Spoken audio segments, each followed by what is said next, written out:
amigas y amigos, esta tarde vamos a disfrutar de la segunda conferencia de este ciclo de primavera de la Asociación Amiga de la Ópera, con la presencia del joven director malagueño Santiago Jesús Otero, que hará un repaso histórico del concepto de la dirección de orquesta, llegando incluso hasta nuestros días, en el caso de Maquilá, entrando en detalles que seguramente nos van a parecer muy interesantes de ese mundo, tanto en la música filarmónica como en la lírica, como en la parte coral.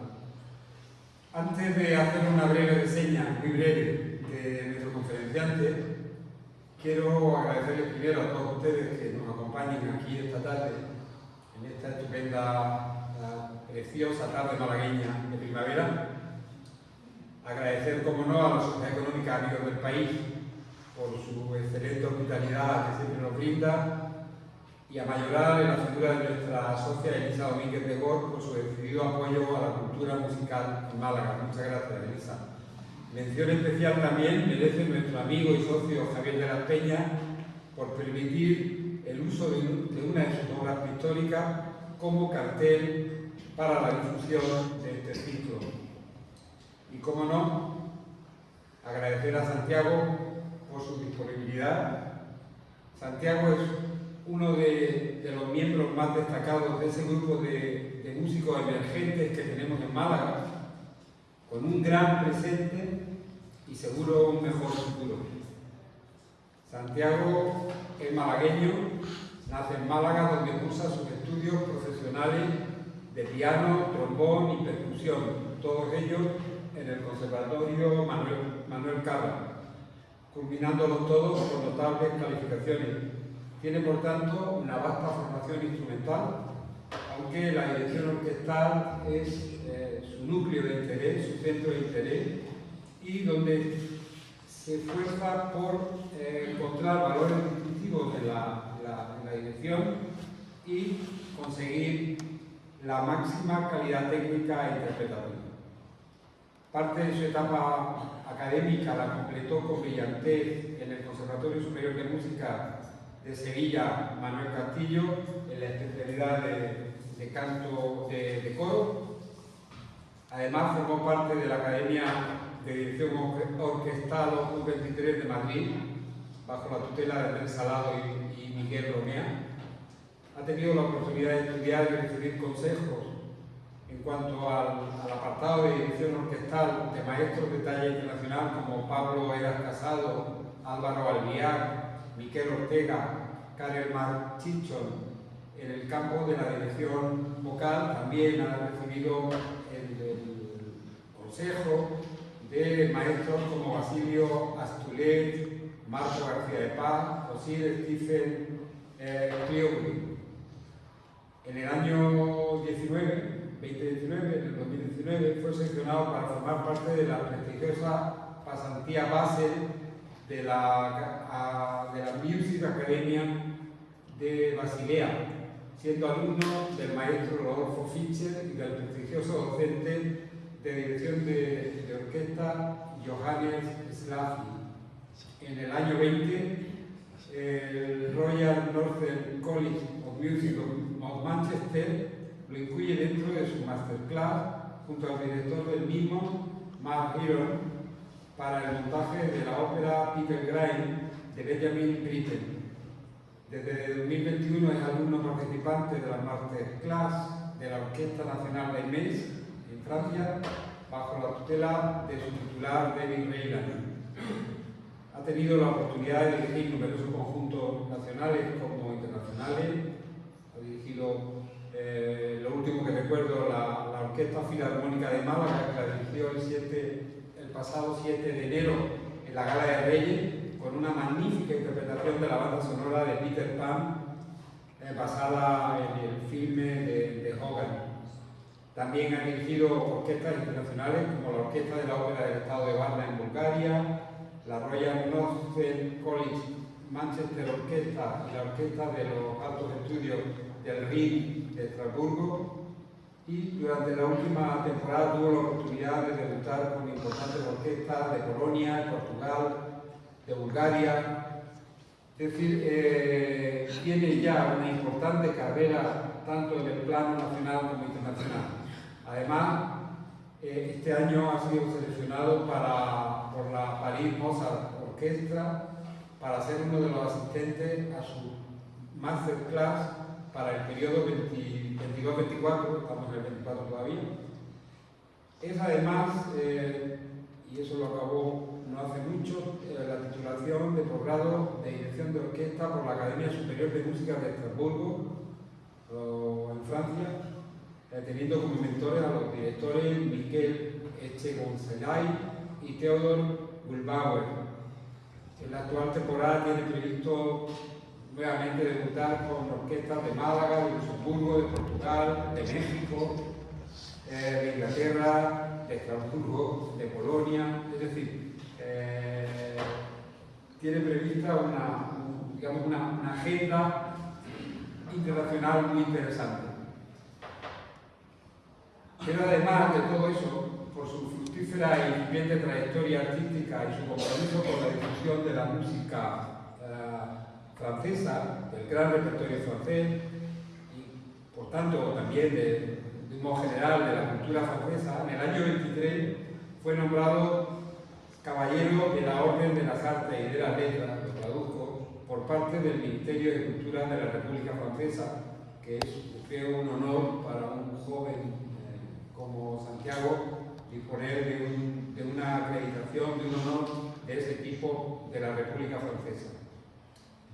Pues bien, gracias Santiago por hacer, yo creo que has hecho un montón de cosas en muy poco tiempo, que lo vas a seguir haciendo, y darte las gracias por acompañarnos esta tarde, y cómo no, tuya la palabra, no me callo, tú hablas.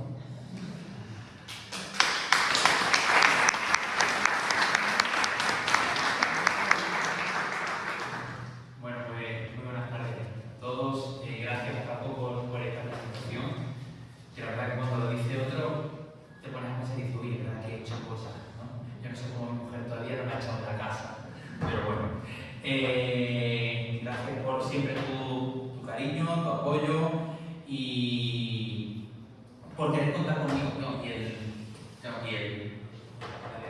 por querer contar conmigo en este interesantísimo ciclo que ya vio la semana pasada el compañero Luis Pachetti. Y bueno, darle las gracias a ustedes por la asistencia, por querer venir un martes por la tarde para que alguien les venga a hablar de una profesión que está envuelta siempre de un halo de misterio, un halo también de grandiosidad, porque siempre los directores se suele tender a eso como una especie de gurú, ¿no? En muchos momentos.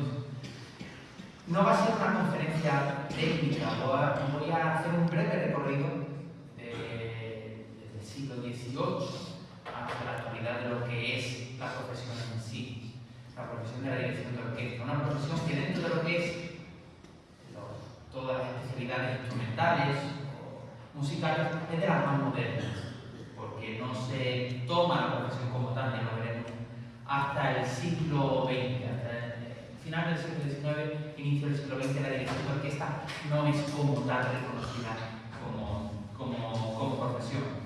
Así que bueno, vamos a comenzar este viaje en el tiempo y en la música.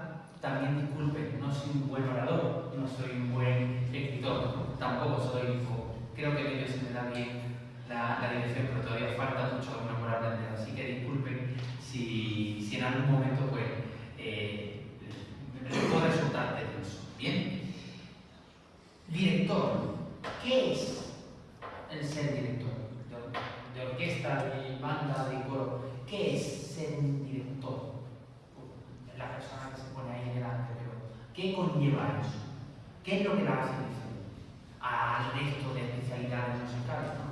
Porque todos sabemos el pianista cuando se monta en la tarima y delante del teclado lo hace brillantemente, el violinista, el clarinetista, pero el director, ¿qué hace? Hace unos años, Ricardo Muti fue condecorado con el premio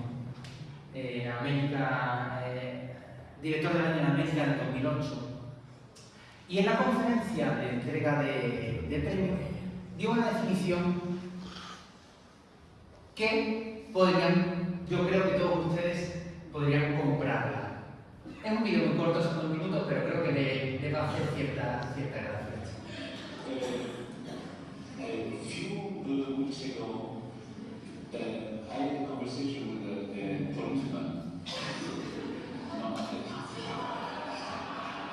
Conversation, not and ¿Se escucha? ¿Se ve bien, no? vale. Today, you know, the crisis, this and that.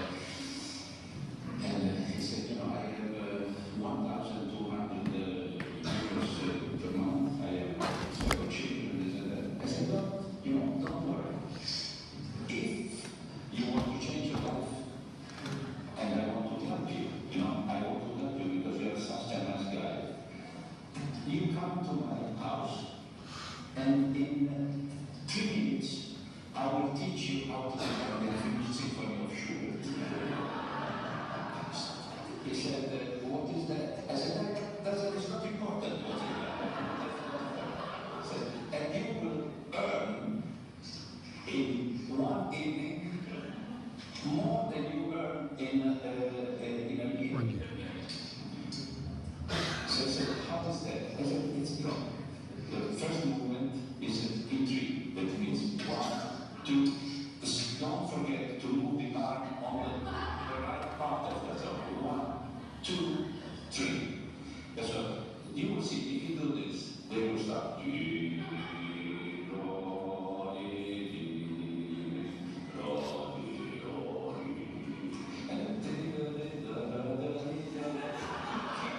Don't stop.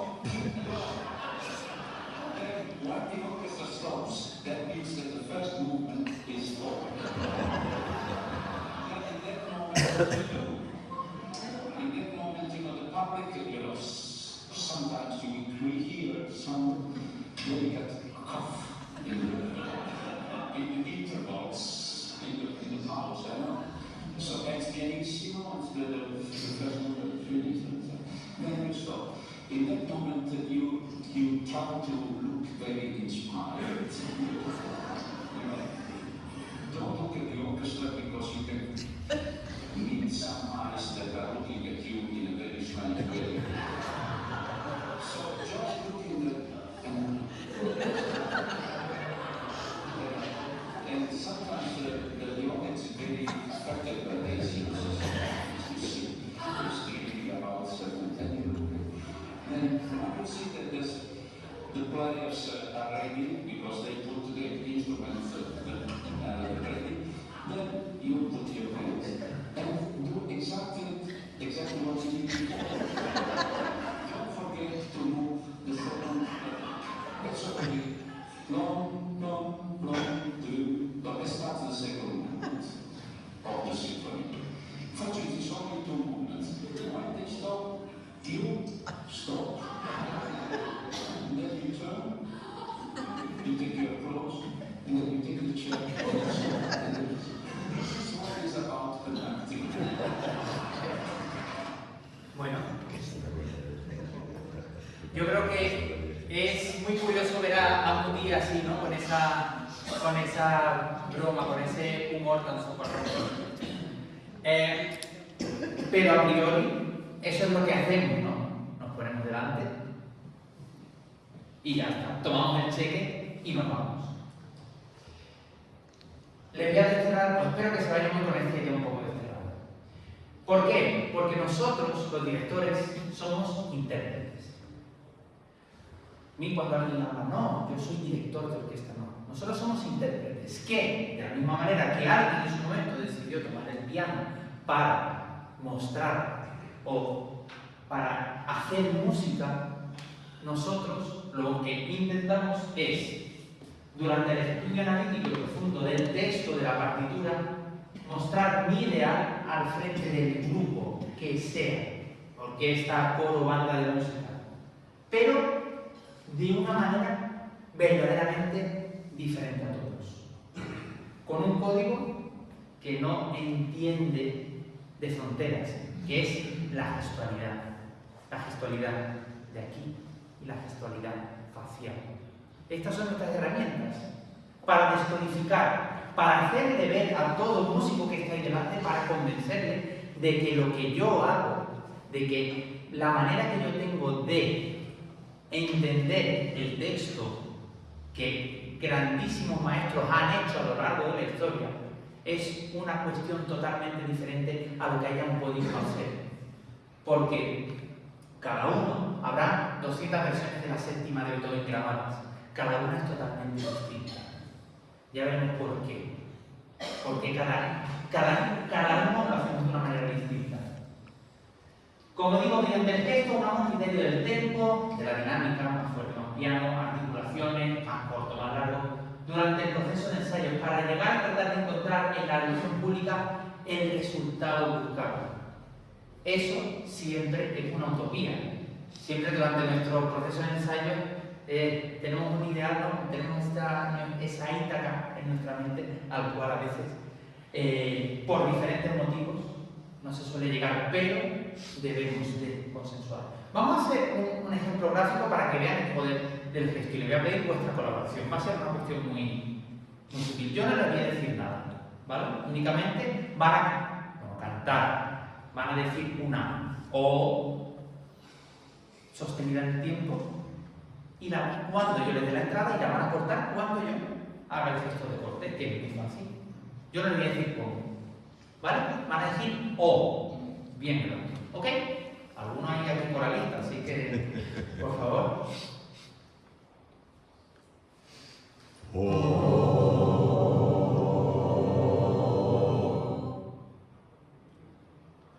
Voy a cambiar el gesto. Interpreten el gesto como lo quieren.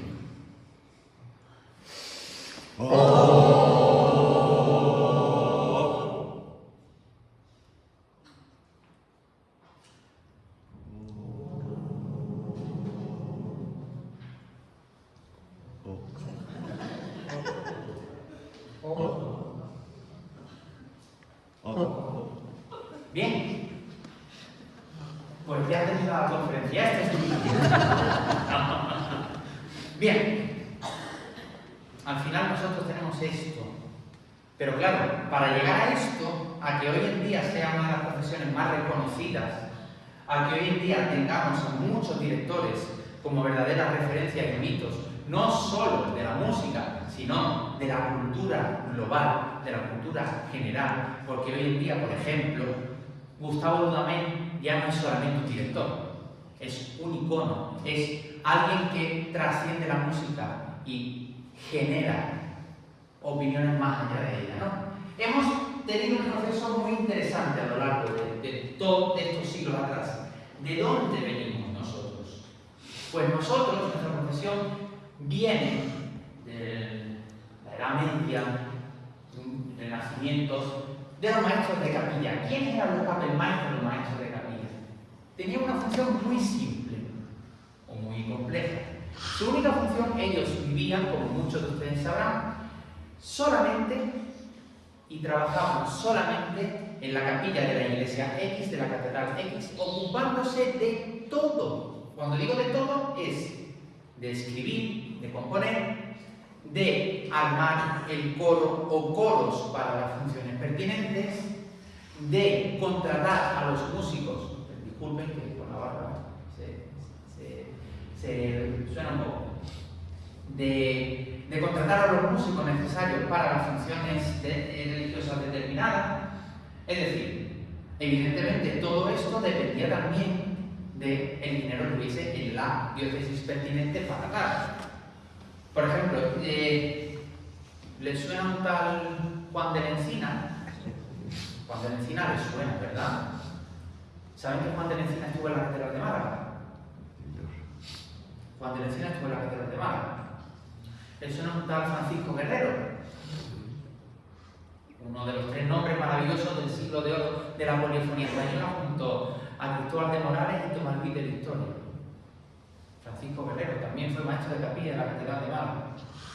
Es decir, que dependiendo de lo boyante que fuese el templo en cuestión, se podía permitir, en oposiciones evidentemente, contratar a X o a Y, ¿no?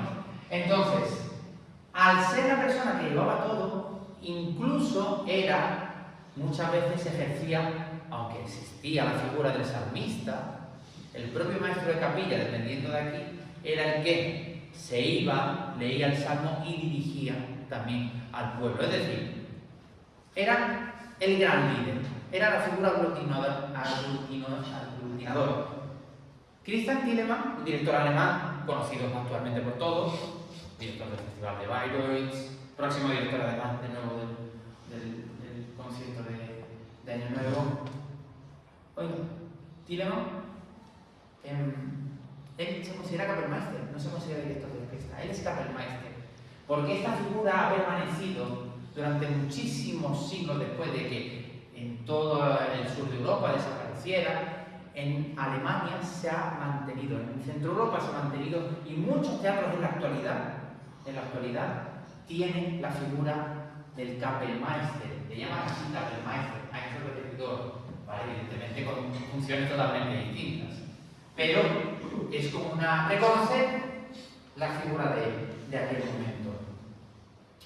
En las cortes también existía esto, no solo en el terreno sacro. Y si hablamos del gran protodirector o del gran protomaestro de capilla, Jean-Baptiste Lully, yo creo que la figura de Lully es por todos reconocida. ¿Qué pasa? No era francés, él era italiano, era florentino, pero durante uno de los viajes de la corte de Luis XIV se enrola como mozo de la corte y acaba en Versalles. Gran bailarín, pero gracias a sus artes podríamos llamar también seducción, acaba llegando a lo más alto.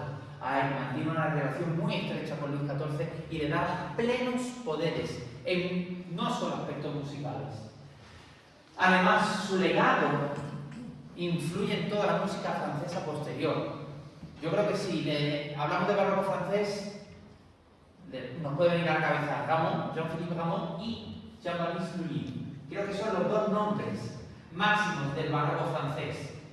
Y Lully, además, insisto, como director, como lo que hoy conocemos como director, porque él se encargaba de todo.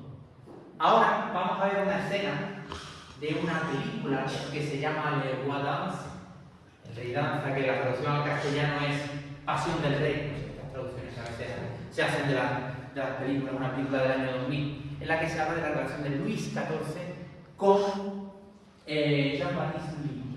Y vamos a ver un momento que pasará a la historia, evidentemente.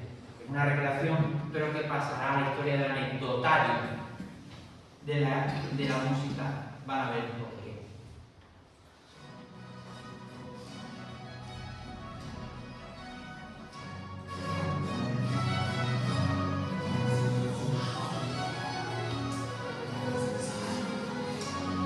Este es Lully.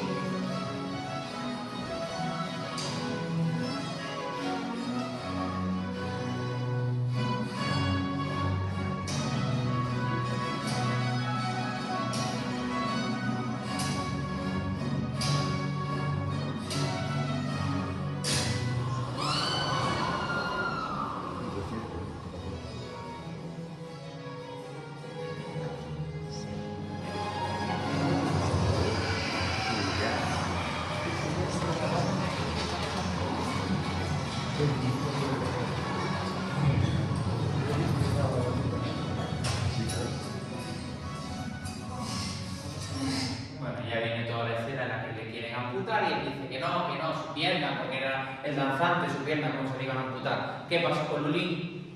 Lully es muerto, ¿vale? Murió de la gangrena provocada por este accidente. ¿Con qué herramienta? Y vamos a... Claro, imagínense que a los grupos de músicos tenían que ponerlos de acuerdo para... tenían que ponerlos de acuerdo para tema rítmicos, asuntos rítmicos. Tenía que haber una figura al frente que tuviese. Entonces, ¿qué pasa? No se había desarrollado el tema gestual, ¿no? Pues, ¿de qué manera rudimentaria se podía llevar el ritmo? Con un bastón, con un palo en el suelo, algo. ¿Qué es lo que se le llamó el bastón del Blis, o la protobatuta, ¿vale? Evidentemente un bastón hecho con los mejores materiales, las mejores maderas, los mejores metales preciosos, porque de hecho, no sé si se han dado cuenta del detalle, pero aparece el sol. Aparece el sol. Eso sí se sabe. Y hay grabado de la época en la que se usan aludir con el bastón y el sol. Fíjense. También yo creo que si los directores hemos tenido una fama de ego, viene ganada pulso, a lo largo del tiempo. Entonces, el uso del bastón se hizo habitual para dirigir los conjuntos, para marcar la rítmica. Era la única manera. Se ponía ahí el maestro de capilla en función, el maestro de la corte, y marcaba la rítmica, cómo se tenía que hacer la música con este bastón. ¿Qué pasa? Igualmente, el desarrollo no es solo en Francia, insisto, en toda Centro Europa. Nos vamos a Mannheim. Que esto para mí es un punto no solo de inflexión en la figura de la dirección, sino en la historia de la música tal como la conocemos hoy en día. ¿Por qué? Porque es cuando se empieza a desarrollar la orquesta al modo que la tenemos hoy en día, al modo de la formación que tenemos hoy en día son los herederos de estas orquestas que en la corte de Mann y la Hofkapelle se mantenían. Johann Stamitz, bueno, aquí tiene que era una corte que podía permitirse traerse a los mejores músicos de todo el continente. Había mucho dinero. Entonces, evidentemente, iban buscando, de tal modo que iban buscando que llegan Johann Stamitz, que es lo que hoy se conoce como la República Checa, era un compositor checo que fue captado por la corte de Mannheim y, bueno, músico estratosférico, hablan de él maravillas, pero que además tenía un don especial para liderar, para ser jefe de grupo. ¿Qué hace? En 1750 lo nombra Kapellmeister de la corte de Mannheim y es la persona que genera la configuración orquestal que tenemos hoy en día. Además, como ponen en el último punto, fueron los primeros que comenzaron a hablar de sonido del grupo, porque hoy en día todos tenemos en la mente, no, esto es sonido Berlín, o esto suena London Symphony, o suena Chicago, o suena tal, más o menos se habla en el imaginario normal. Pues fueron los primeros que empezaron a trabajar el sonido propio. Claro, ustedes imagínense, antiguamente, si la corte se desplazaba a cualquier sitio, la orquesta tenía que ir con el rey, reina, príncipe de turno, para demostrar dónde fuese, miren lo que soy, miren lo que tengo, lo que puedo ofrecer. Entonces, claro, cada semana o cada 2 semanas podían estar de viaje, no había una estabilización que permitiera generar un, digamos, proyecto a largo plazo. Siempre se escribía todo para un ratito. O sea, tenemos la semana que viene un viaje, tenemos que escribir una abertura, tenemos que escribir una fanfarria, y todo eso, evidentemente, a veces se hacía sin ensayar. Mannheim cambia todo eso. Y gracias, entre otras cosas, a que cambia todo eso, empieza a asomar, o empieza a la especialización poco a poco del director del chef.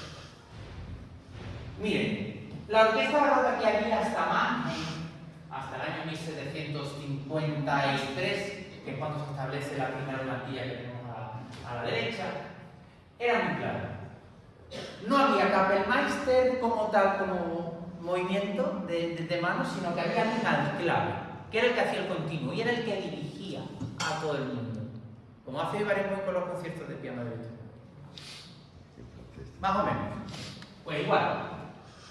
Colocaba la sección de cuerdas tal como la tiene. Enfrentaba los violines, violas, chelos y en la parte trasera únicamente mientras estaban oboe fagot. El timbal en medio marcaba parte rítmica importantísima, la situación del timbal, porque era el que marcaba la rítmica. ¿Y saben por qué estaba en el centro? porque era y es el que el maestro tiene visualmente en línea recta. Y es fundamental, hoy en día si se dan cuenta prácticamente igual, un poquito más desplazado a la izquierda, pero prácticamente es igual. Es fundamental tener al timbalero enfrente, porque es el que rítmicamente lleva el peso de todo. Y contrabajo que doblaba lo que es el clave. En Manji, ¿qué hace? Vale, perfecto. Vamos a equilibrar la madera, porque es cierto que mucha cuerda, trompeta y timbales se comían al oboe y al fagot, con sonoridad. Entonces Stamitz se empieza a pensar, vale, voy a meter flautas, meto clarinetes y meto trompa natural. Importante que la trompa empiece en esta época, porque con Haydn y Mozart, sobre todo, el desarrollo es fundamental. Y luego todo se mantiene. ¿Qué diferencia visual ven entre una imagen y otra? Es muy evidente. He hablado de los instrumentos. ¿Qué falta en la segunda que no hay? En la primera. El clave. ¿Qué hay? Se empieza a tomar ya al director, más allá de clavecinista, más allá, al director que empieza, como se dice, a mover las manos. ¿Vale? Y después de Stamitz es fundamental entender a este señor, a Franz Joseph Haydn, Kapellmeister de la corte de los Esterházy, y el que empieza a, digamos, a generar esa figura ambivalente de compositor-director. Porque antes estábamos viendo que los maestros de capilla, ¿qué eran? Compositores, tenían que elegir a los músicos, tenían que hacer todo. No. Con Haydn se empieza a desterrar todo esto para dedicarse solamente a dirigir y a escribir. Solamente. Solo eso. Evidentemente todos conocemos la Sinfonía de Londres, la Sinfonía de París. ¿Por qué? Viajes que hacían, viajes que se llevaba la orquesta. La corte de los Esterházy. Además, Haydn, todo el mundo sabe que es el papá de la sinfonía. La sinfonía que es, como bien conocen, el esquema compositivo que marca todo hasta hoy en día. Así que, gracias a Haydn, tenemos no solo el desarrollo de la orquesta, sino el desarrollo de la sinfonía. ¿Qué pasa? Paralelamente a Haydn, parte final, viene un jovencito que se llamaba Amadeus Mozart, que eso ya lo explotó a los límites más desarrollados posibles. Voy rápido porque es verdad que ahora en el siglo XIX tenemos mucho de qué hablar. La transición. ¿Por qué creen ustedes que es la transición? Vamos a ver. Hay aquí 4 aspectos que tenemos que destacar antes de todo. El primero, fundamental, en todo el siglo XIX hay un desarrollo instrumental de una manera enorme. Los trombones dejan de ser sacabús y son trombones con una mecánica distinta. Las trompetas igual, dejan de ser trompetas naturales. Clarinetes, sobre todo en el viento, ese desarrollo es muy evidente. ¿Por qué? Porque los compositores demandan también nuevas cosas. En esa evolución de los géneros, los compositores dicen, vale, pero quiero este color, quiero esta tímbrica. Y no había manera con los instrumentos. Entonces, ¿qué pasa? Durante ese siglo hay un desarrollo brutal. En el siglo XIX se crea el saxofón, como sabrán. Adolfo Sax, buscando una evolución del clarinete, un color muy concreto, se da cuenta de que, anda, oye, pues este sonido no es de clarinete, pero es diferente, tal. Saxofón, con toda la familia de saxofones que hay dentro de él. Además, nuevas formas musicales que obligan a ese desarrollo instrumental también. Por un lado, la música incidental, la música escrita para contar una historia. Edmund de Beethoven, Mendelssohn, El sueño de la noche de verano.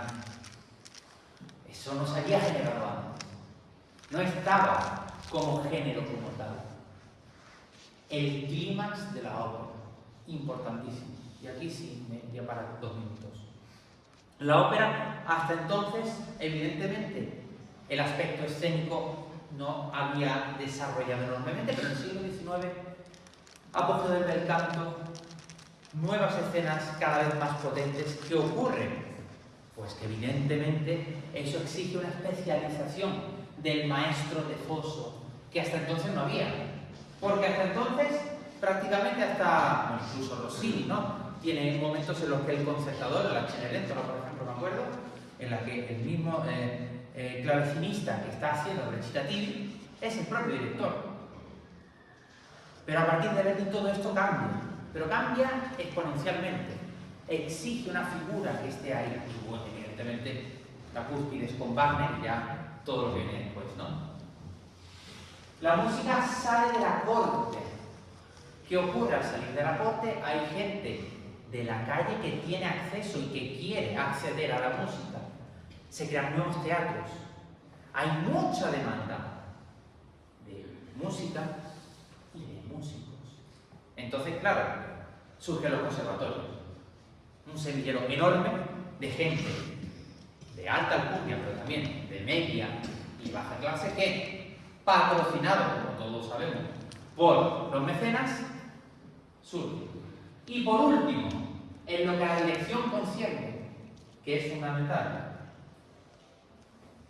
se crea esto, este objeto del deseo, objeto del poder, que hay algunos que la cogen y se vuelven como Harry Potter, ¿no? Un poco.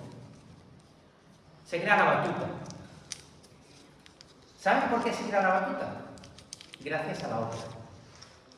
La ópera, o el género de la ópera es el culpable de que la batuta exista hoy en día como nuestra prolongación de brazos. Se lo voy a explicar de una manera muy soberana y muy sencilla. Yo estoy en el foso. Yo me tengo que comunicar con la soprano, que en la escena está por allí corriendo detrás. Por ejemplo, me acuerdo de un Così fan tutte que el año pasado en Bilbao, y estaban Fiorlilli y Torabella por detrás, ¿no? Por el bosque detrás. Conocen el Euskalduna, supongo. El que no lo conozca, Euskalduna es un teatro, no es un teatro de ópera, es un auditorio con una boca enorme hacia atrás. Entonces imagínense, la orquesta en el foso podía haber de distancia fácilmente 12 metros, no le exagero, entre el foso y el maestro. ¿De qué manera me comunico yo con lo que hay arriba y le indico todo?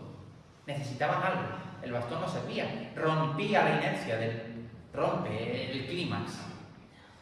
El violín, el concertino no puede, ¿por qué no? Porque el concertino es el que se sitúa, por cierto, la disposición de la orquesta en la ópera. El concertino no es el que está en la posición habitual de los conciertos sinfónicos.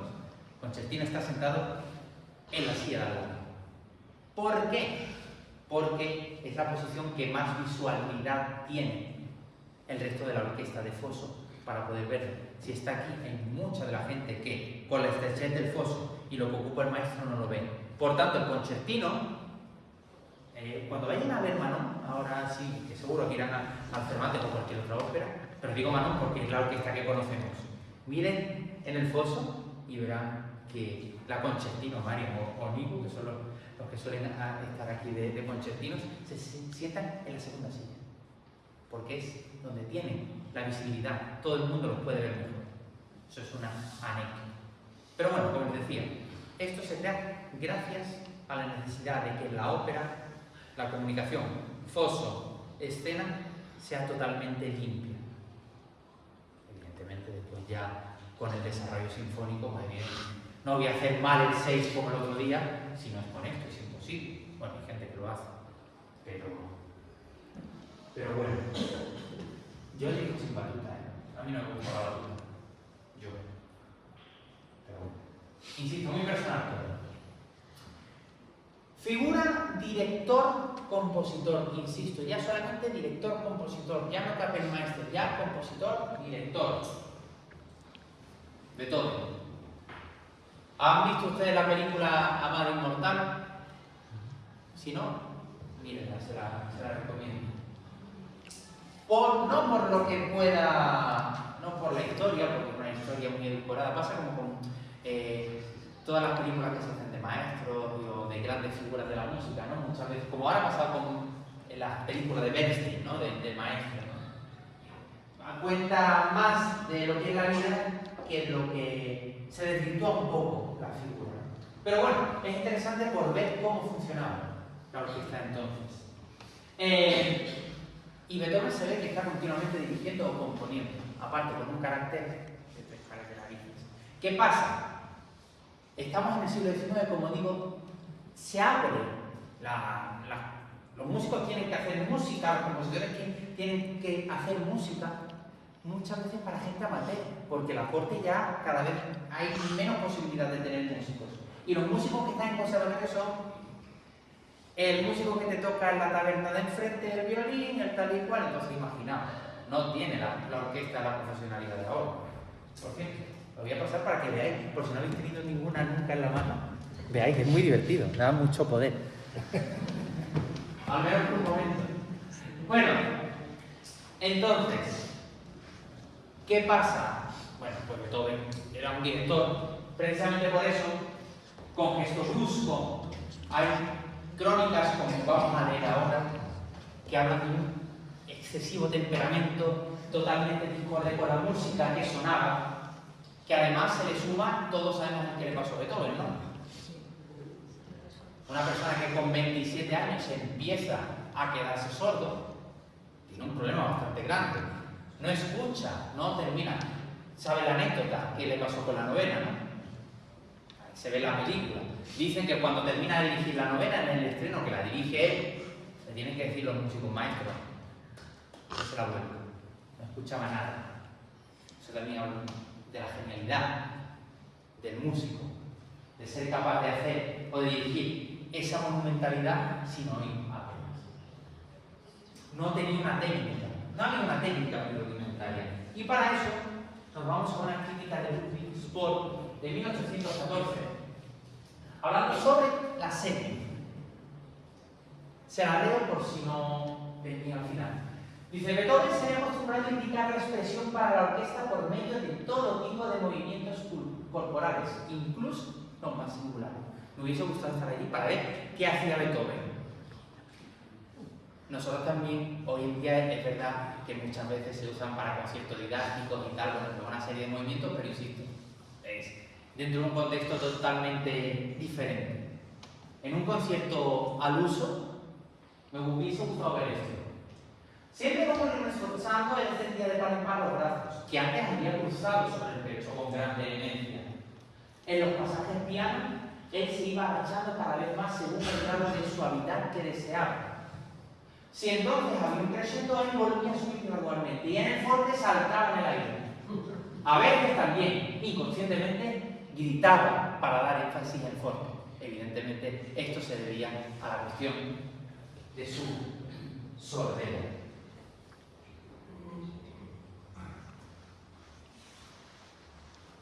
Otra persona que, si bien es totalmente conocidísima su faceta como compositor, menos lo es la de director, y fue muy importante.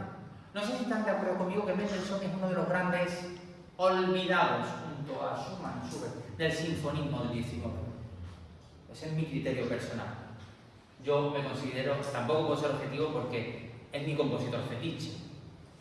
Todo lo que escribía Mendelssohn, todo, ya no es cuestión solamente orquestal, ni de música incidental, el Lied sin palabras, todo el género de música de cámara, cómo lo desarrollan. Los cuartetos de cuerdas son una cosa del otro mundo. Era fascinante en todos los aspectos. Hoy por todos es conocida la famosísima orquesta de la Gewandhaus de Leipzig, ¿verdad? Todos conocen a Gewandhaus, la orquesta de la Gewandhaus. Existe gracias a este hombre. Él desarrolla la orquesta de la Gewandhaus a unos niveles enormes. De hecho, hay muchos grabados de la época que así lo atestiguan. Además, mantiene una relación con Robert Schumann. Casi no. Eran, como nosotros llamaríamos hoy en día, compadres. Mendelssohn era padrino de uno de sus hijos. ¿Qué ocurre? Sumamos el talento de un gran compositor, alguien que trabajaba la orquesta como nadie hasta la época, insisto, muy personal, pero quiero yo que es así, siendo un poco objetivos, y se rodeaba de la gente, Schumann, la propia Fanny Mendelssohn, que influyó mucho en su trabajo, pues nos sale una ecuación fabulosa para, por ejemplo, la sinfonía número 1 y número 2 de Schumann, que volvíamos después algo de la segunda de Schumann, la estrenó Mendelssohn como director.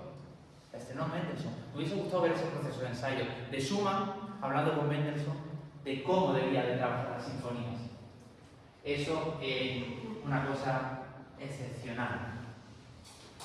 Seguimos en el 19, lo que pasa es que, claro, aquí en qué dedo me corto que no me duela, ¿no? Podríamos hablar horas y horas y horas de grandes maestros, pero vamos a destacar 4. Fíjense, 3 de ellos con la particularidad de que eran también compositores: Héctor Berlioz, Antonín Dvořák y Mahler. Mahler es el clímax de ese binomio compositor-director. Mahler, que refleja en sus sinfonías, yo creo que refleja lo que él realmente es interior, que todo el mundo sabemos. Mahler, que tiene que, para ser director de la Opernhaus de Viena, tiene que renunciar a su creencia judía y convertirse al catolicismo. Lo tiene que hacer, porque si no, no podía ser director de la Ópera de Viena. Mahler, que gracias a Mahler, hoy, anécdota, se apagan las luces antes de cada función. Gracias a Mahler.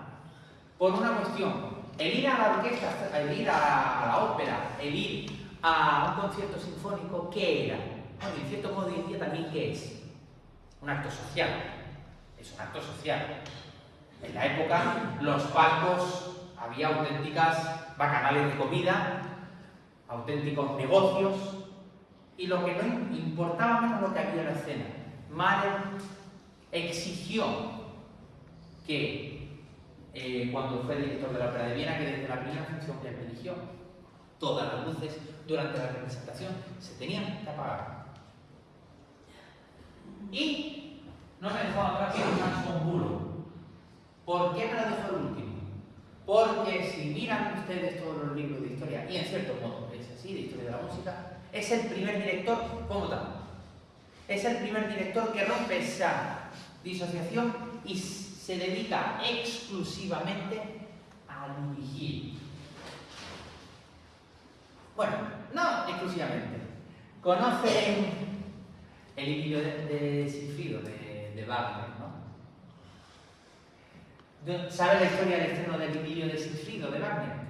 Dirige el propio Wagner el día del cumpleaños de Cosima en una casa, no recuerdo en qué localidad suiza era, pero era Navidad, 25 de diciembre, y el conjunto lo comandaba en los ensayos y demás von Bülow. Esa obra tiene 16 compases de trompeta, pues en el estreno von Bülow tocó la trompeta, porque solamente para 16 compases no iban a contratar a nadie, era un gasto de dinero demasiado alto. Pues el propio von Bülow aprendió a tocar la trompeta para ese idilio de Sigfrido, que si de hecho ven la partitura está trompeta en do porque es la trompeta más fácil de leer. Una curiosidad, pero para simplemente que tengamos la referencia de que von Bülow es, digamos, el primer director como tal que podemos entender. Porque nos especializamos. Por eso les decía al principio que el siglo XIX y su fin y el siglo XX es donde se genera la profesión, donde nos especializamos los directores por una cuestión muy clara y que hemos venido valorando. Las orquestas son cada vez más grandes, las composiciones más complejas. Yo no puedo estar escribiendo una sinfonía para 9 trompas tal y cual y a la vez dirigirla, pero dirigir también en la casa de tal que me exigen que tenga que hacer un programa de Beethoven, Mendelssohn, pero a la vez hacer una Traviata. No se podía. Entonces, ¿qué ocurre? Pues que ya los directores como tal se empiezan a diferenciar del resto de intérpretes. Eso es lo que ocurre ahora lo veremos, con Toscanini. Necesitaban gente con carisma, gente que se suba al podio y que da igual lo que esté sonando. La figura del director, casi Dios, era lo que tenía que mandar. Ese líder con carisma y en cierto modo con una autoridad a veces mal entendida. Por eso cuando la gente habla de los directores, tiranos, tal, sí, a Karajan se habla de que era un absoluto tirano, de que si no le convencía el segundo trompa no es que tenga una cosa contra las trompas, ni mucho menos yo, pero es que es así. Si no le convencía el músico X, al segundo ensayo fuera y tráigame a otro mejor. Y era así, o sea, pero son gente que estaban educadas en eso, ¿vale? En esa yo hago, deshago como el rey soy. Anda, volvemos 2 siglos y medio atrás. Lully, el gran maestro de capilla de la corte real. En el siglo XX tenemos la explosión de la figura del director. ¿Por qué? Porque ya hay una especialización, como digo, y ya de hecho en los conservatorios se desarrolla la dirección de orquesta como carrera de intérprete, al igual que la de piano, violín, clarinete, etc. ¿Qué pasa? Que es una formación mucho más integral, porque al final sí, el pianista evidentemente tiene que tener un desarrollo más o menos global de las asignaturas teóricas, de lo que es repetización, de lo que es armonía, de lo que es análisis, sí, pero al final al pianista lo que importa es cómo suene, lo que haga, cómo lo desarrolle, la técnica. Nosotros, los directores, todo lo contrario. Al final, la técnica de dirección que se conoce hoy en día, la parte técnica, en 5 minutos ustedes se van aquí a las 9 de la noche saliendo a dirigir. Garantizado. Ahí no hay ningún tipo de problema. O sea, mejor dicho, sabiendo lo que es la técnica de dirección. Que es hacer un dibujo así, un dibujo así, un dibujo así, y después lo combinamos con los diferentes ritmos. Eso no es lo importante para nosotros. Eso es la manera de comunicarnos, pero lo importante es todo lo que hay detrás. Esto es el iceberg, el pico del iceberg, ¿no? Todo lo que hay debajo es lo importante, lo apasionante y lo difícil. Además, siglo XX, desarrollo del marketing, pues empiezan a existir los primeros directores franquicia, como los jugadores de fútbol, hoy en día, ¿no? Hoy los jugadores de fútbol sabemos que se contratan porque no solo pueden ser buenos técnicamente, sino además porque generan una serie de cuestiones alrededor por las cuales benefician al equipo en el que estén. Pues con los directores de orquesta igual. ¿Qué ocurre? Mahler viaja a Nueva York y se le contrata para ser el director de la Filarmónica de Nueva York. Cosa que después ocurre con Bernstein. Son directores de esa orquesta. La marca Bernstein está asociada a la Filarmónica de Nueva York, al igual que va a pasar ahora con Dudamel. ¿Dudamel por qué creen ustedes? Aparte de ser un excelente y maravilloso director, mágico director, por todo lo que lleva detrás. Maquela, igual. ¿Por qué?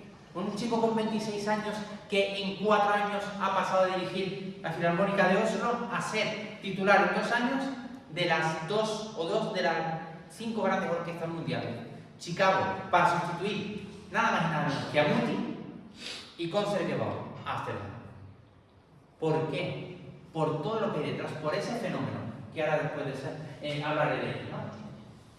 Esa figura también ocurre con Toscanini y la orquesta de la NBC. Además, como se he comentado, ya la dirección es una cosa que está, permitidme la expresión, de moda, empieza a ver una necesidad de directores, solo directores, se crean escuelas de dirección. Y hay maestros que generan una corriente de alumnos verdaderamente ingente. Y pongo Celibidache, Swarovski, Scherchen, Ilya Musin, muchísimos. Y el director como marca. El director no solo asociado a la orquesta, sino el director en sí es una marca. Da igual, tú compras un disco de la Deutsche, ves Abbado y ves en grande Abbado. Y en pequeño a lo mejor te aparece Berlin Philharmonic, Chamber Orchestra of Europe o cualquiera de los que, pero te ves a Abbado.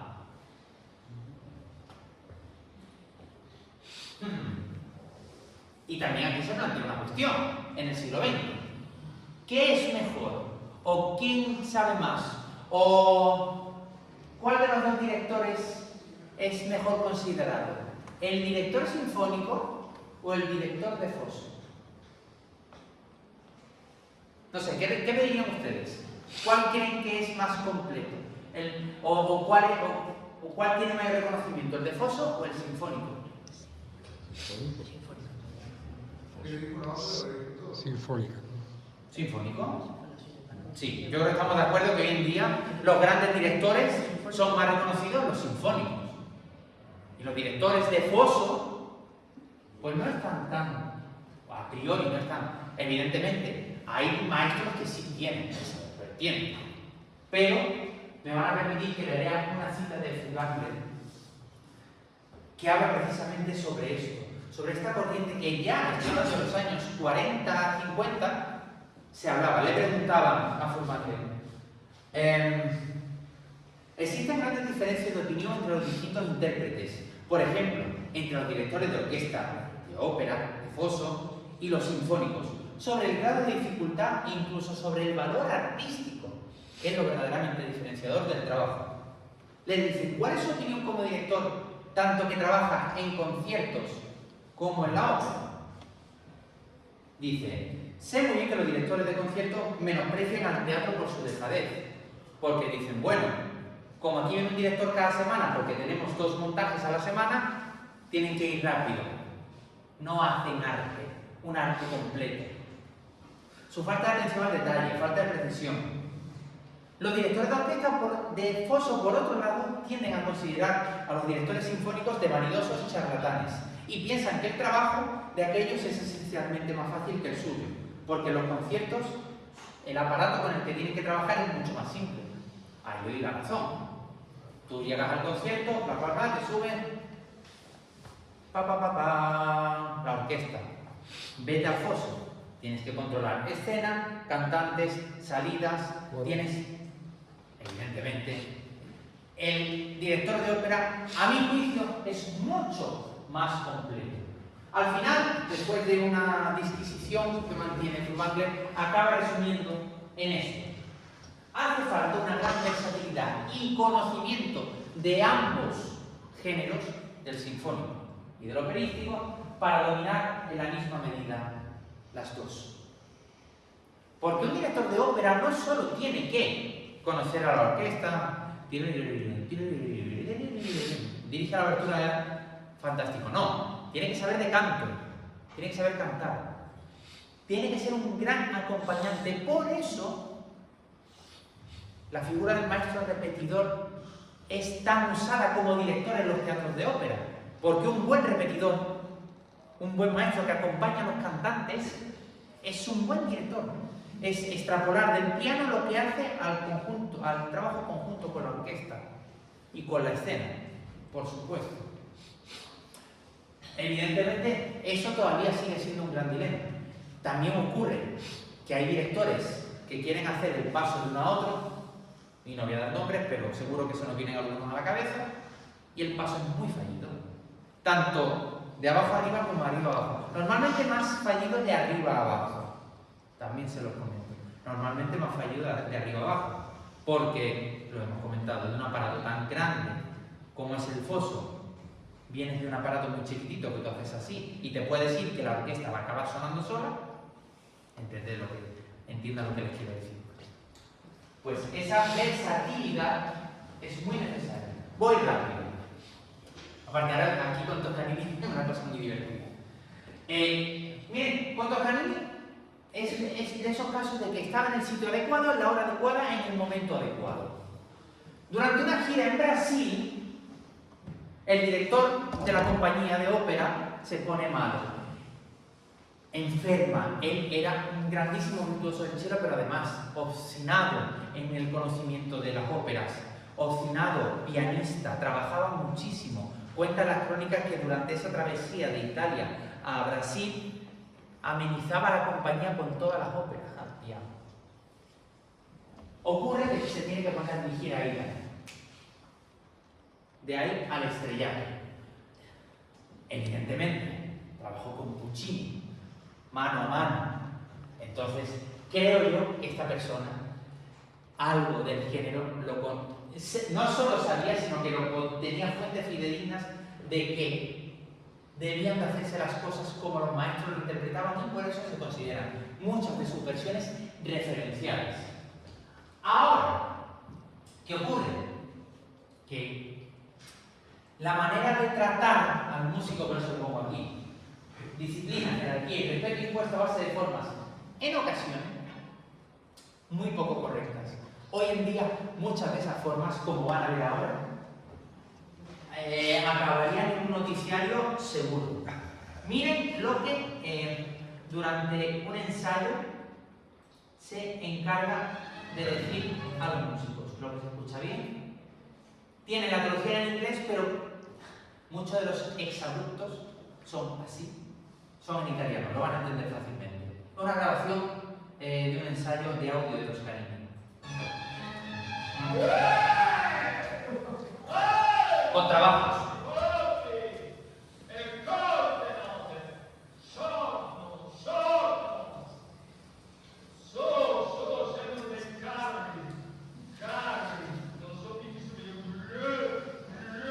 Evitar el sonido del contrabajo. Continuar el sonido.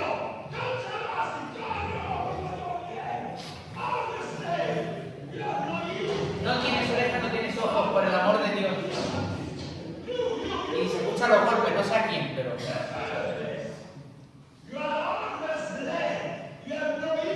No tienes orejas, no tienes ojos, nada.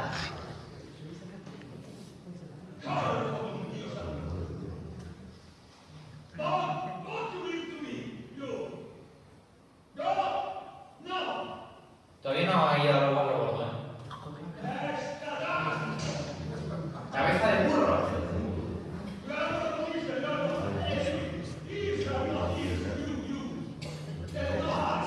Ojo importante, dentro de todo, el pobre contrabajista no me gusta tener su belleza, pero dice una cosa que en los músicos de orquesta ocurre mucho. No son músicos, no tienen orejas, tú, y no tienen ojos. Estamos centrados en la partitura, y eso es cuando al final somos parte de un todo. O sea que eso, aún teniendo razón, creo que no es el mejor modo. Pero el festival sigue, ¿eh?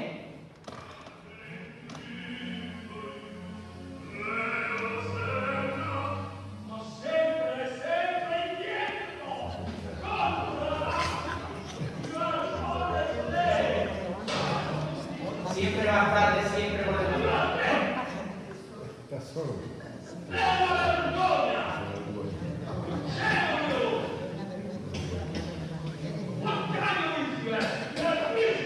Tú tienes las orejas en los pies.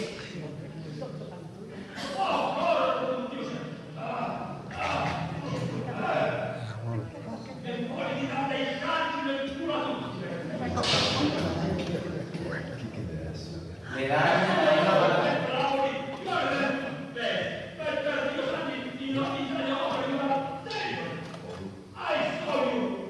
yo veo tu barco siempre tarde, siempre después, siempre tarde. Bueno, imagínense, ¿no? El personaje a qué niveles, ¿no?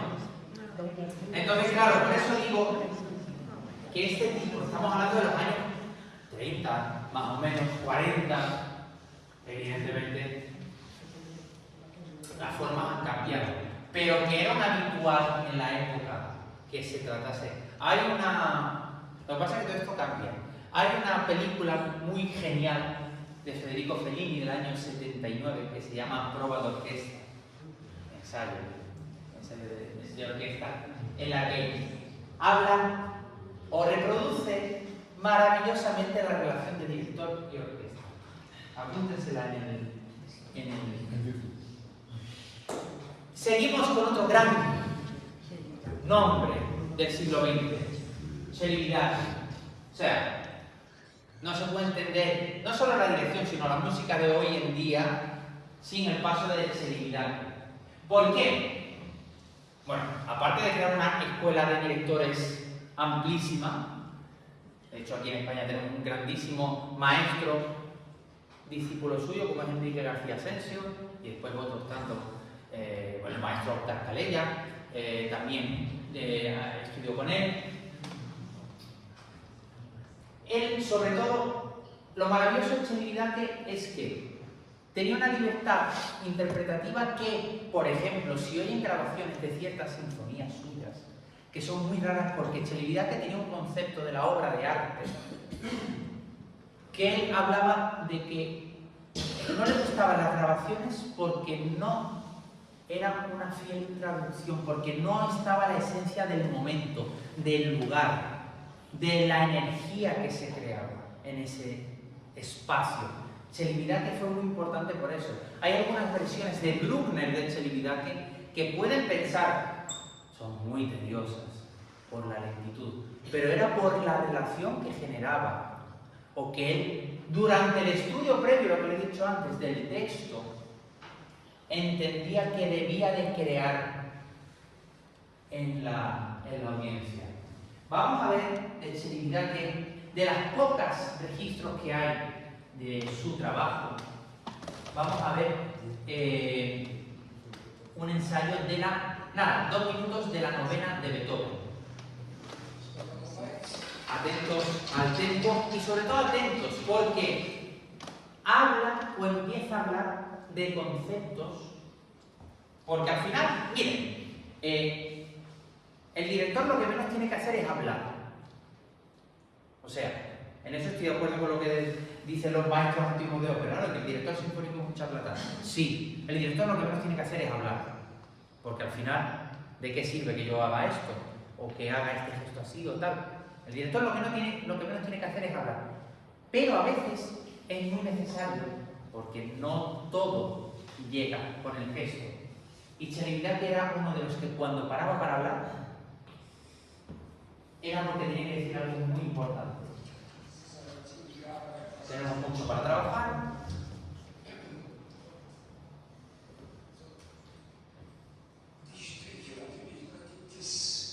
Tenemos muchos problemas con los arcos, me dice la poeta.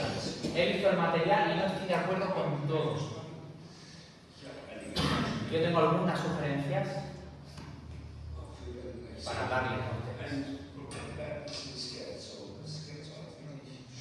El scherzo da problemas. Hablaremos y decidiremos juntos. Importante, empieza a perder la autoridad del director para conjunto.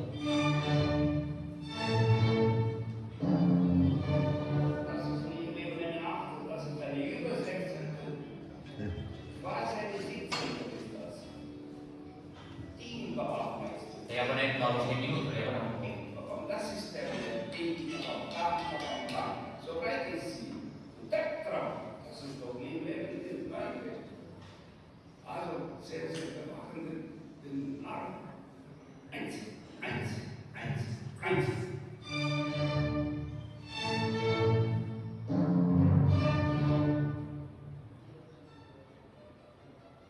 Evidentemente es un tempo más lento al que estamos acostumbrados a oírla.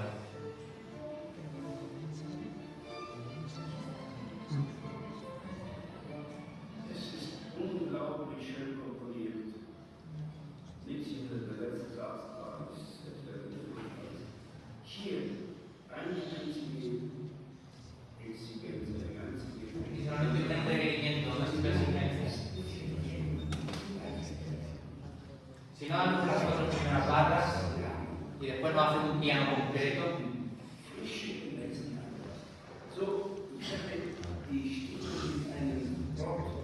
Márquense el tema, el inicio del tema en rojo.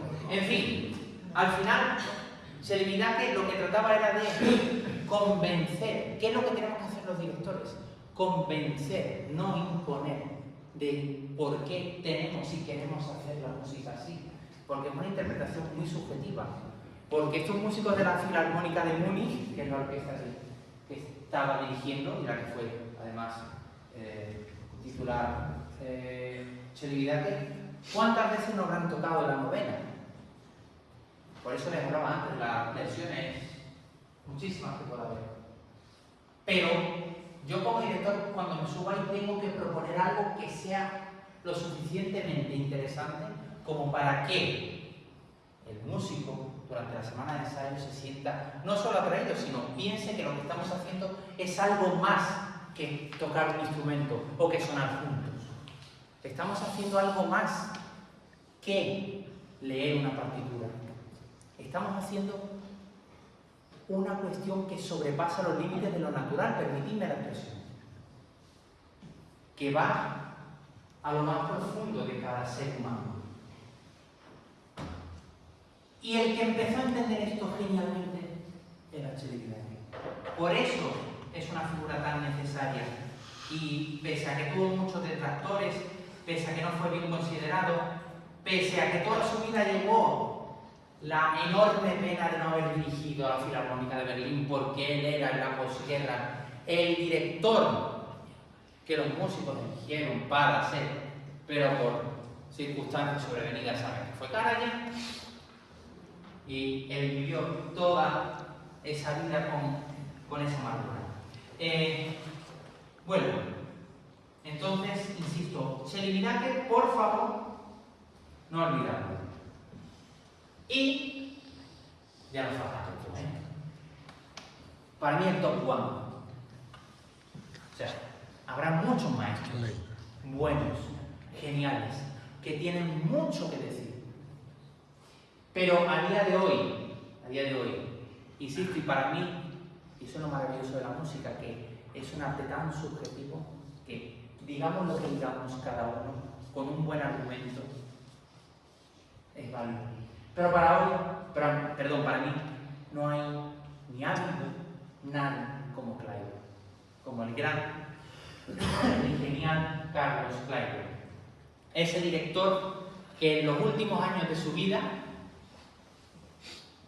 dirigía solo cuando tenía déficit de comida en la nevera, pegaba un telefonazo y tenía a la orquesta que quisiera.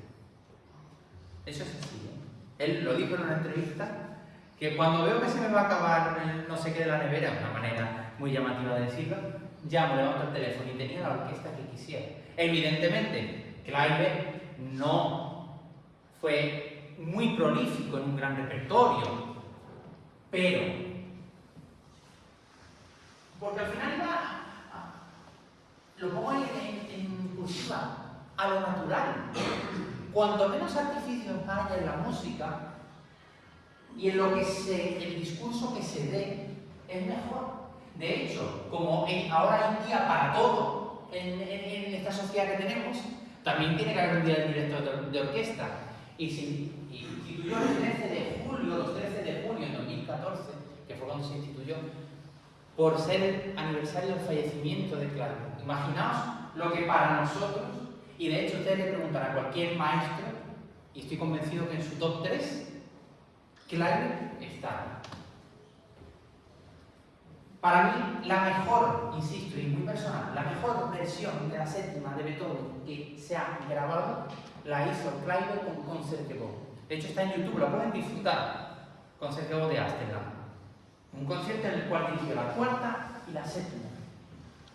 Es de esas veces en las que dices, wow, en las que cualquier palabra que puedas apostillar es vacía, porque hubo algo más. Lo tengo aquí, pero como es, ya me estoy pasando de la hora, no lo voy a poner. Evidentemente, siglo XX no se puede entender sin la figura de Kleiber. O sea, además, no solo en lo musical, que fue otro absoluto genio, sino en lo mediático. ¿Por qué, por ejemplo, hoy en día la Filarmónica de Berlín tiene el Digital Concert Hall, por ejemplo? porque en los años 60 y 70 este señor fue el que se encargó de hablar con productoras de televisión para decir, quiero que graben esto, vamos a sacar esto en edición para que la gente lo tenga y lo pueda ver. Vamos a ir a Japón, vamos a ir a tal, vamos a hacer giras por Asia. De hecho, el Digital Concert Hall de la Filarmónica de Berlín es un acuerdo que tiene la Filarmónica de Berlín con Panasonic. ¿Y gracias a qué? A que Karajan en los años 50 y 60 decide llevarse a la orquesta de gira porque entendió que el público, que Asia era un público muy potencial. Esa figura mediática, él se convirtió en esa figura mediática que necesitaban como gran líder. Por eso ustedes ven todas las grabaciones de Karajan y lo ven a él. Y él así. Y con el pelo así muy atusado y tal y cual. Y los obligaba a los coristas a cantar sin partituras para que la imagen de los perfiles fuese. Sí. Era además un auténtico Valerio Lazaroff de la realización de los vídeos. Pero eso iba acompañado de una genialidad absoluta. Cruzamos el charco y hablamos de Bernstein. Me van a permitir que les diga qué lástima que Bernstein ahora se conozca solamente o esté saliendo en boga por la película que se ha sacado de él. ¡Qué lástima! Hay una película en una plataforma, para no hacer publicidad, con letras rojas, que todo el mundo conocemos, que ha producido, y además, de hecho, ha estado nominada a los Oscars y demás, que se llama Maestro, y narra la vida de Leonard Bernstein. La vida completa, ¿no? Habla de, entre mucho aspecto personal, por eso digo que no hace justicia, ¿no? Pero ahora todo el mundo conoce a Bernstein. Todo el mundo sabe quién es ese tipo. Paralelamente todo el mundo sabe quién es Yannick Nézet-Séguin. No sé si saben quién es este director canadiense, director del Metropolitan Opera de Nueva York, que es el que hace, digamos, es el que preparó las orquestas para la película. Eso de rebote. Bueno, él fue todo un verdadero comunicador. Enorme compositor, maravilloso músico, genial director, pero sobre todo, enorme comunicador. Enorme comunicador. Hizo una labor de pedagogía y divulgación de la música clásica en Estados Unidos en los programas de ¿A qué suena la música? Creo que recordar que se llamaba, que eran brutales. En esos programas llegó una vez un tal Igor Stravinsky, a un tal Glenn Gould, a un tal muy pequeñito de llamar. Era un tipo verdaderamente fascinante. Otro marketing de la música. De hecho, por ejemplo, la firma de Leonard Bernstein está registrada como tal. Los hijos, los herederos, la registraron como marca propia. Mahler, no hay mejores Mahler que los de Bernstein.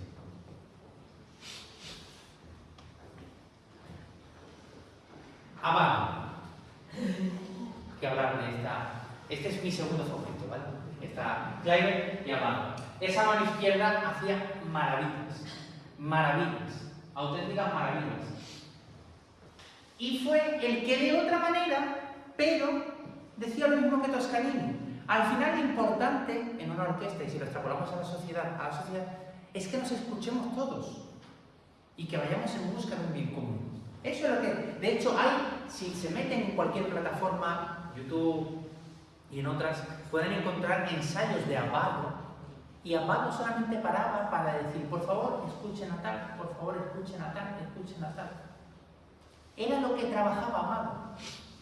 La simpleza, como con Kleiber, la naturalidad, lo más llano, era lo genial. Y por eso digo, me permito decir lo de gestualidad perfecta porque al final los directores aquí marcamos el ritmo, pero la música se hace con esto, con la izquierda. Bueno, hay gente que es zurda y marca con la derecha, pero bueno, con la mano contraria la que se marca el ritmo.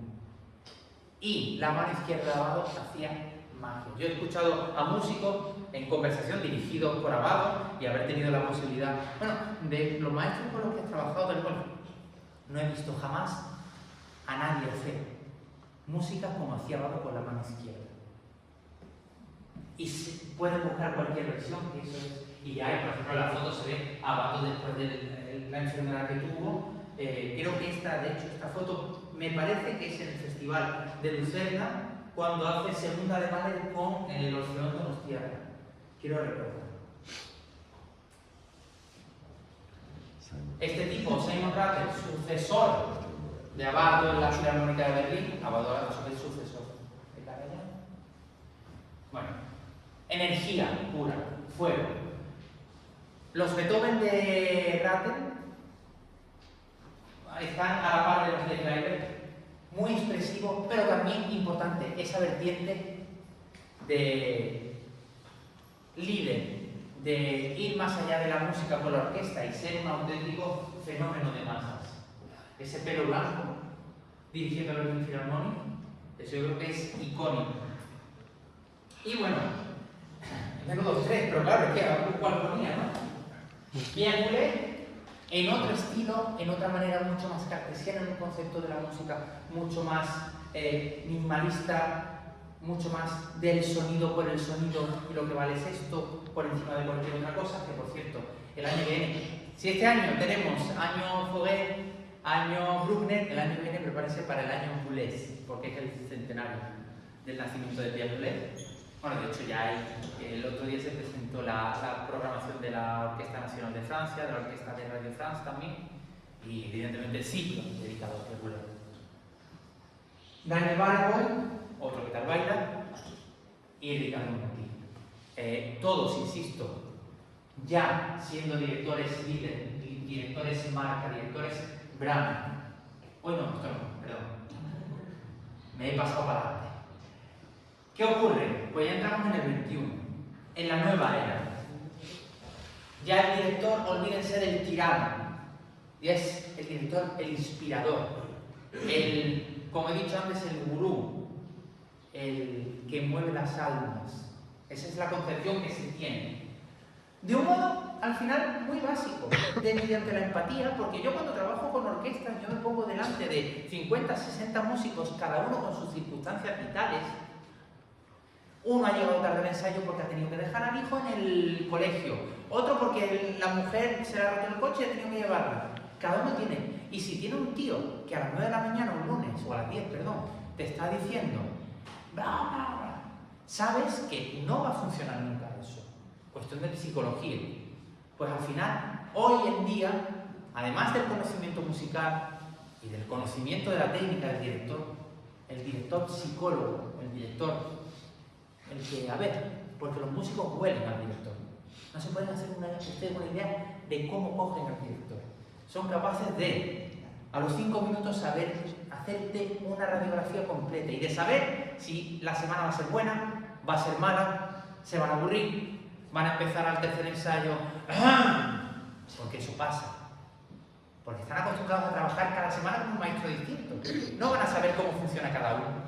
Si uno habla mucho, ya saben que si uno habla poco y repite continuamente, entonces es muy difícil, porque cada grupo además es totalmente diferente. No es la misma la orquesta X que la de más allá.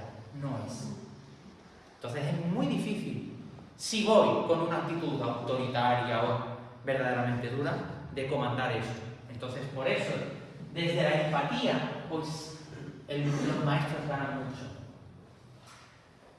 Otro ítem para mí que puede ser un poco, pero al final es porque el mercado manda, la precocidad frente a la experiencia.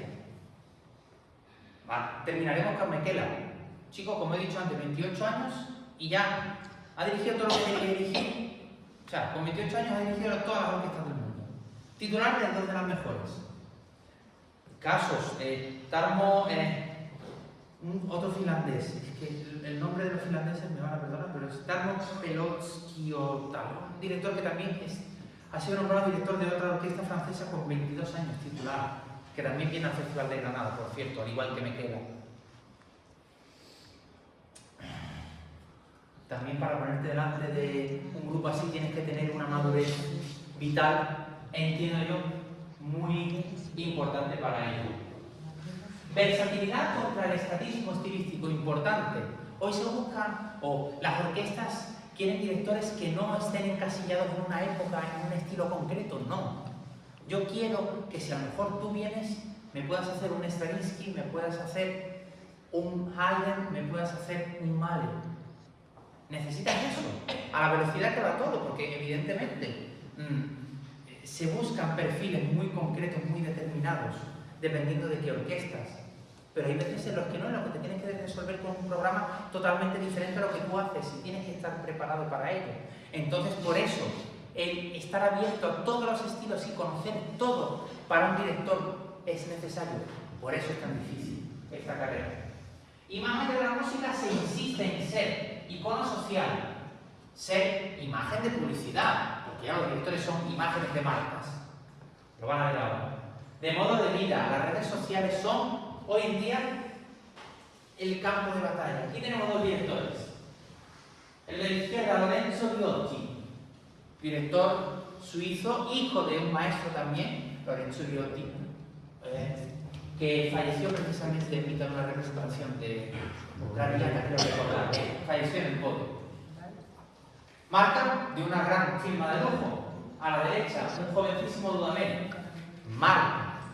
Porque al final el director vende un modo de vida, un modo de elegancia, compromiso, trabajo, saber estar. Entonces, evidentemente, las marcas de alto lujo buscan, o han tenido a los directores como iconos de ellas. Gustavo Dudamel, quito la parte de marca, voy al maestro. Evidentemente, es el producto máximo del sistema de Venezuela, del sistema del maestro José Antonio Abreu, que generó en los años 70 para desarrollar una acción colectiva, educativa de la música. Ustedes ven las orquestas del sistema y son absolutas gozadas. Tener a 200 y 300 músicos, niños de 10, 12 años, sonando de una manera increíble. Es brutal lo que consiguió el sistema. ¿Qué pasa con Dudamel? Pues que era un chico que tenía un carisma y una energía arrolladora. Ganador del concurso de dirección Gustav Mahler y automáticamente dio el salto a la Filarmónica de Los Ángeles y desde ahí, bueno, pues ya conocen todo el recorrido que está teniendo hasta ya ser nombrado director de la Filarmónica de Nueva York. Además, él, comprometido socialmente, como digo, el siglo XXI, el director pide esa imagen de algo más de allá de publicidad, es alguien, un verdadero tótem cultural. Tiene una fundación y promueve el sistema. En otros países, por ejemplo, Los Ángeles, la Filarmónica de Los Ángeles tiene un programa parecido al sistema para las clases más medias de Los Ángeles, fomentar la música como herramienta de comunicación y herramienta de desarrollo. Y este chico, Klaus Mayer, que a mí me da un poco de miedo. Pero este chico, cuando nació este chico yo tenía 9 años. Y mira por dónde va. O sea, como pongo, titular con 26 años de la Orquesta de París, ha firmado después, en exclusividad, después de no sé cuántos años, Decca Classics, lo firmó por exclusividad para todas sus grabaciones. Insisto, y de 2017 Chicago Symphony. Habla de la versatilidad. Este chico, hablando mal y pronto, le da a todo. Le da a todo. Y aparte es que todo lo hace bien. Todo lo hace bien. Aparte, gran violonchelista y un tipo que, alto, 1,90 y tantos, que se sube en el podio y tiene ese algo especial. Yo he tenido la suerte de ver a dirigir a Maquiel en París y les puedo asegurar que es una cosa que es que no, o sea, que no le puedo definir literalmente, es que no encuentro palabras para... Porque este chico es algo, siendo muy llano, muy natural en el podio, hace verdadera magia. Vamos a poner por aquí. Este es Metela, es el 6. ¿Lo recordar? Sí.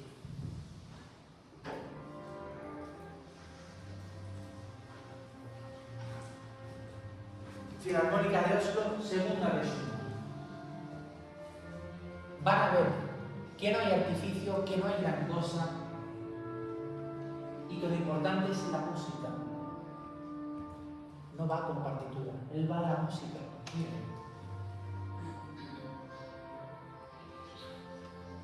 Discreto en el gesto, que es muy importante para el director. Las orquestas lo valoran mucho.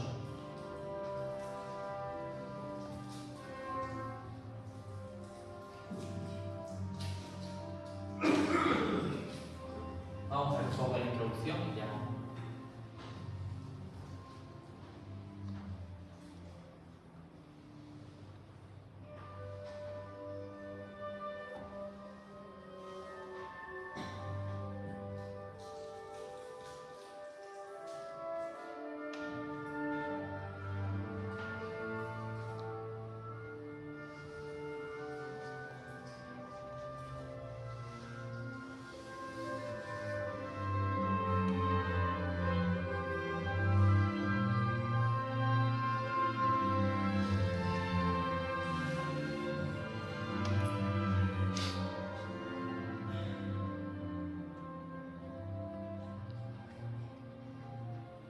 Visto la cara, es alucinante.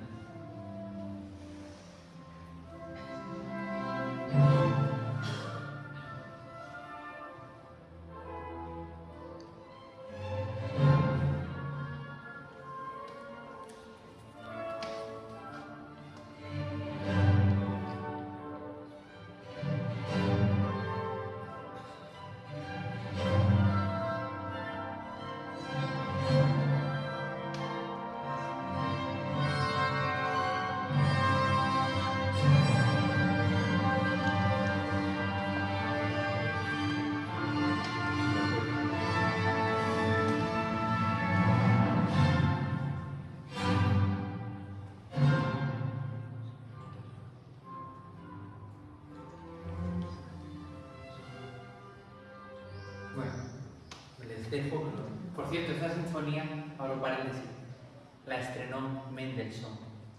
Fue el director de la escena de esta sinfonía, Felix Mendelssohn, en Leipzig.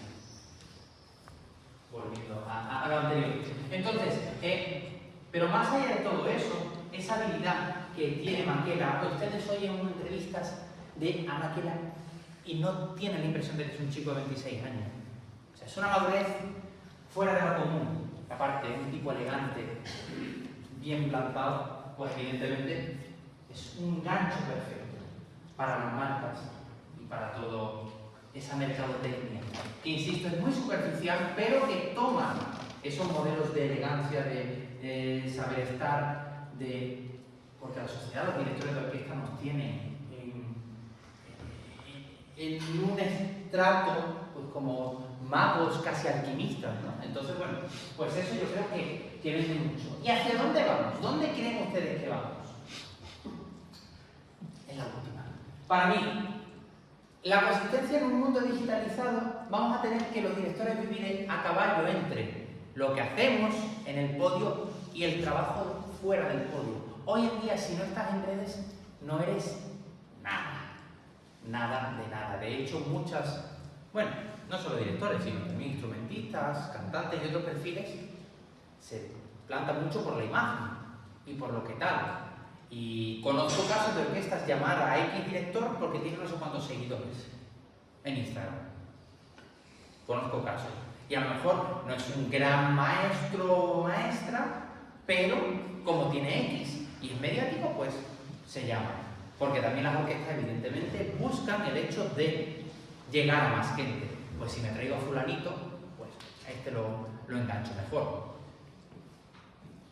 Pese a todo el aspecto mediático, como digo, todo esto es artificio, son fuegos artificiales. El que está ahí sentado, el que llega todos los días a las 10 de la mañana, necesita un tipo que dé soluciones, no que haga, que sea un artificioso, ni que sea un charlatán, ni no. Necesita alguien que si aquí hay un problema rítmico, usted me lo resuelva en una palabra y acabemos el ensayo y salgamos con la satisfacción de que hemos hecho música. No caer en la frivolidad y siempre volver al origen. Porque lo que le pasa a Kleiber, lo que le pasa a Makela, lo que le pasa a los grandes es que se olvidan de todo y van a lo profundo, a lo verdaderamente necesario y esencial de la música, que es el alma. Entonces, para terminar, les he traído el fragmento de, yo creo, la sinfonía que más llega a ese alma, o que a mucha gente, si tiene que definir un momento final de una sinfonía, define esto. La van a reconocer, no se la voy a decir, pero la van a reconocer. Porque, miren, tocar un instrumento, dirigir, mover los brazos es muy fácil. Hacer música es muy difícil. Yo voy a parafrasear a Muti para terminar. Yo tengo 36 años. Estoy rompiendo el cascarón. No sé si algún día llegaré a saber hacer música. Porque sabiendo, si sé hacer música, es que, como decía, un día he alcanzado la otra orilla. Y la otra orilla es la trascendencia. Y no sé si yo soy digno de tener esa trascendencia o no. Me pongo muy metafísico, pero es que al final nuestra profesión va de eso. Va de que cuando alguien venga a un concierto, se vaya con la sensación de que esa hora que ha estado hora y media, su vida ha cambiado en algo. De que esos músicos salgan con la energía y la sonrisa en la cara y que te den gracias, maestro. Yo creo que nosotros tenemos que perseguir eso. Dejar algo en cada concierto, en cada titularidad, dejar algo en la sociedad o en nuestro pequeño mundo, para hacer de ese mundo algo mejor. Y termino con Mahler, se va a acabar, porque hay un libro de Norman Lebrecht que habla, se llama ¿Por qué Mahler? Y en su primera página dice algo así como Mikhail Gorbachev, unas semanas antes de la caída del muro, no estaba todavía, evidentemente no sabía lo que iba a suceder, pero acaba un concierto escuchando la quinta de Mahler y le dice a su mujer: creo que el mundo va a cambiar. Me ha generado la sensación de que el mundo va a cambiar. Si la música que hacemos, si nuestro trabajo es capaz de conseguir eso, ya puede estar todo lo pagado que sea, podremos salir en 20.000 anuncios, da igual. Al menos para mí, como intérprete, todas las horas de estudio, todas las horas de trabajo, todos los viajes, todo el pasar fuera de estar con mi hija, todo, a mí eso merece la pena. Entonces, recuerden que cada vez que ustedes lo valoran, y sé que lo valoran mucho, pero cada vez que vean a un maestro dirigir lo que sea, miren de dónde venimos, miren lo que somos, piensen hacia dónde vamos y sobre todo, disfruten de la música. Y vamos a terminar con algo que nos va a llevar más allá. La persona que mejor entendió la trascendencia de Mahler, Bernstein. Leonard Bernstein.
con permiso, breve, pero si queréis algún turno de preguntas, por favor, estoy a vuestra disposición para que podamos debatir.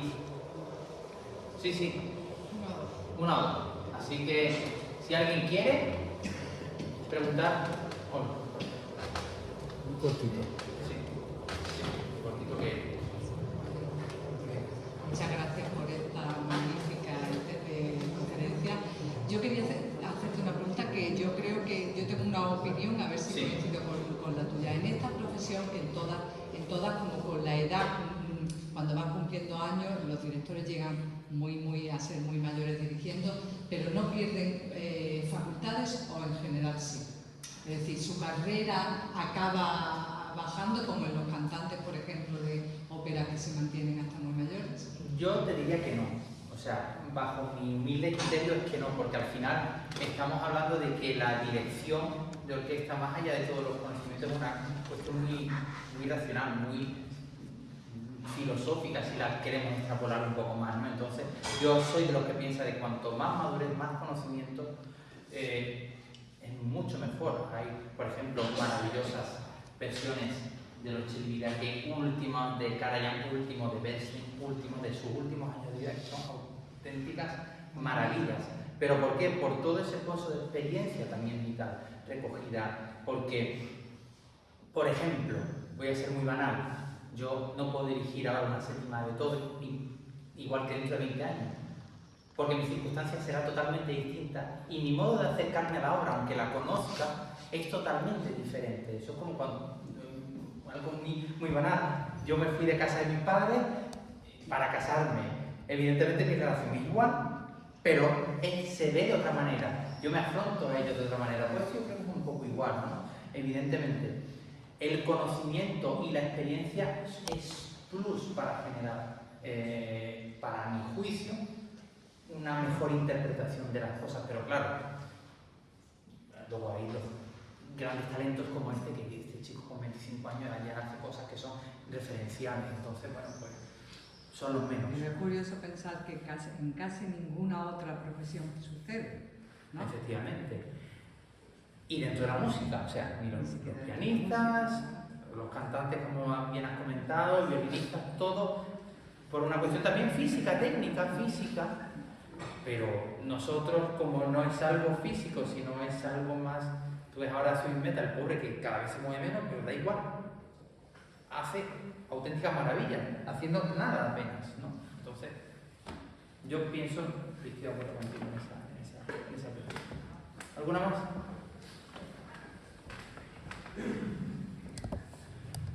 Muchísimas gracias por la intervención.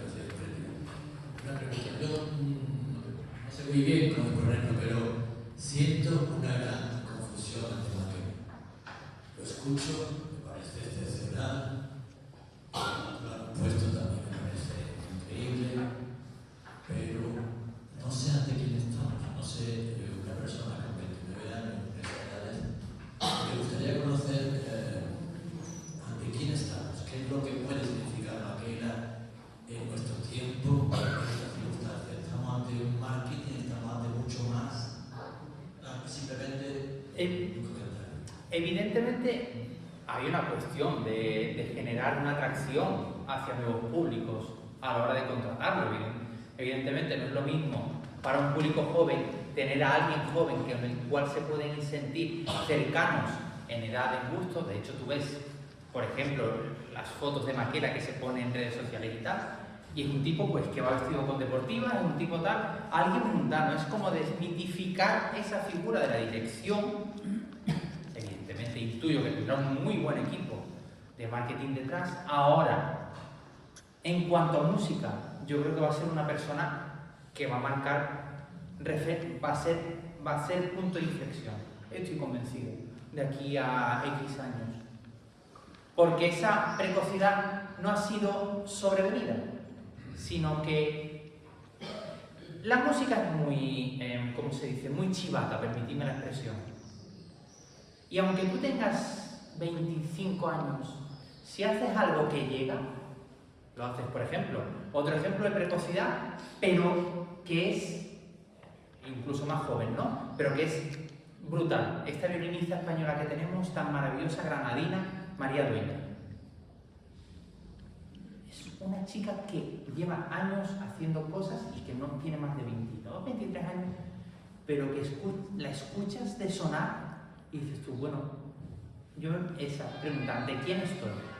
Yo creo que la respuesta nos la va a dar el tiempo, pero yo me inclino más a que Miquela va a ser alguien que va a marcar, entiendo lo que decir, un Karajan del siglo XXI.